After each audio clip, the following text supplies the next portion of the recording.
Around IT in 256 seconds by Tomasz Nurkiewicz.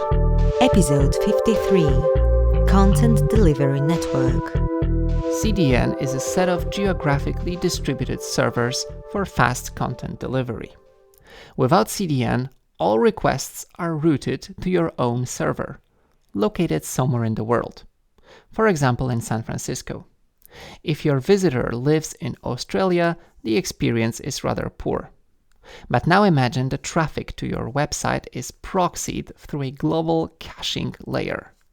Your visitor in Australia downloads data from an edge server nearby.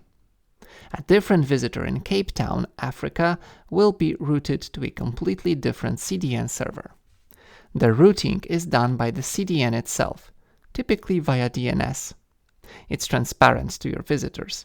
Of course, all CDN servers contain the same data. Moreover, pretty much no one contacts your own server in San Francisco, only the CDN network itself. Technically, visitors don't even know the address of your origin server. They use domain name like example.com and DNS routes to appropriate cache server. CDN has several benefits. First of all, your server is under very little load. The CDN network handles all of the requests.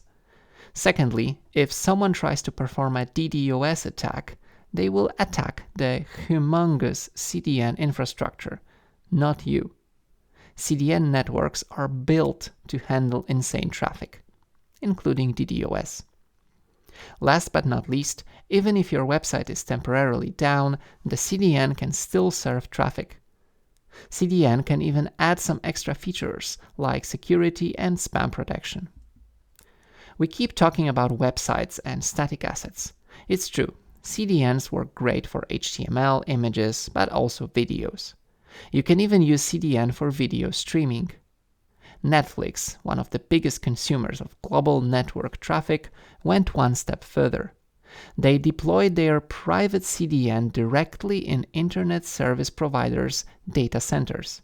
I mean the physical caching hardware.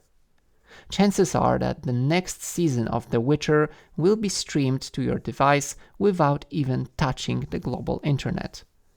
The traffic will be served directly from your internet service provider. This reduces traffic to Netflix, but also improves your watching experience. Content Delivery Network has some drawbacks. First of all, it costs. Either you use commercial providers like Cloudflare, Akamai, or Fastly, or you build your own infrastructure. The latter option pays off only when your scale is quite insane. Apart from costs, CDN is actually another point of failure. All aforementioned providers and much more had global outages. When a CDN provider goes down, thousands upon thousands of websites and services go dark. Typically, you won't switch your production traffic directly to your server. If you are paranoid, you may have a backup CDN, but that increases the costs even further. Another typical problem with CDN is cache staleness. CDN downloads your assets once and distributes them globally to hundreds of servers.